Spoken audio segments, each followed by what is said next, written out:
এইবোৰ কৰ্ম অঁ মই কৰ্ম চিনি পাওঁ। এঘৰীয়ালৈ কি হ'ব পাৰে ক? সেইটোৱে আপোনাৰ মানুহখিনিৰ পৰা মানে এক্সট্ৰা গাঁওখনৰ একেবাৰে কমপ্লিট। অঁ সকাম তোৰ নিকাম সমস্যা কি হ'ব পাৰে? সমস্যা মোৰ ভাগতো একো সমস্যা নাই। এনে বাপাহঁতৰ মানে কি হয় আপোনাৰ সমাজ এখনত থকা নাই। অঁ সেই মানুহখিনি নাথাকিলে বাপাহঁতৰ মানে মনটো ভাল নালাগে। ন মই কৈছোঁ গাহৰি পুহিলে কি তোৰ অসুবিধা হ'ব পাৰে? গাহৰি পুহিলেতো প্ৰথম সেইটোৱে আৰু গাঁৱৰ মানুহে এঘৰীয়া কৰি দিব। দিব। এঘৰীয়া কৰিলে কি হ'ব? গাঁৱৰ মানুহ তহঁতৰ ঘৰলৈ নাহে। ঠিক আছে, নালাগে আহিব। আৰু ক একো কামত সহযোগ নকৰে। একো কাম মানে কি কামত সহযোগ নকৰে?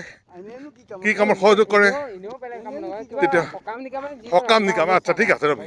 সকাম নিকামত আমি হেৰিয়াৰ পৰা মানুহ মাতিম, এইটো কি কয় ভাড়া কৰি মানুহ মাতিম। তাৰপিছত আৰু কচোন আৰু কি অসুবিধা হ'ব গাহৰি পুহিলে? কি হ'ব আৰু কি আছে ক? আৰু কি আছে? আচ্ছা মানুহ মৰিলে উলিওৱা মানুহ নাই হয়নে?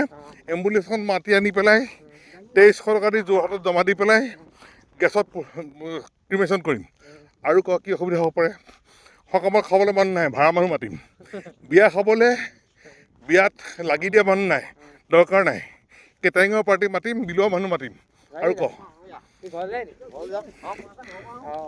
আচ্ছা বজাৰ কৰিবলৈ কি আছে? বজাৰ কৰাৰ অসুবিধা হ'ব হয়নে? বজাৰ হেৰি কৰি ল'ম, ফোন কৰি দিম, তাহাঁতি আহি পেলাই ঘৰত পেলাই থৈ যাবহি। বিয়া মাল ফুল কৰি দিম, তাত পেলাই থৈ আহিব। এতিয়া কি আৰু অসুবিধা হ'ব পাৰে? নাই পোহ গাহৰি একো কৰিব নোৱাৰে। মই কৈছোঁ একো কৰিব নোৱাৰে। কি কৰিব ক না হয়নে কচোন? হা কুকুৰা খাব পুহিয়ে আছে। আৰু চা আৰু কথা হ'ল কিন্তু তই যদি কামটো আৰম্ভ কৰ তে দেখিবি তোৰ লাভ দেখিলে অন্যও দিন কৰিব। অসমীয়া মানুহৰ চৰিত্ৰ সেইটো, কাৰোবাৰ লাভ দেখিলে চবেই জাপ মাৰিম। বুজিছা নাই? গতিকে সেইটো বেয়া কথা নহয়। জাতি এটাক চিজিল কৰি দিয়াটো আমাৰ দৰকাৰী কথা।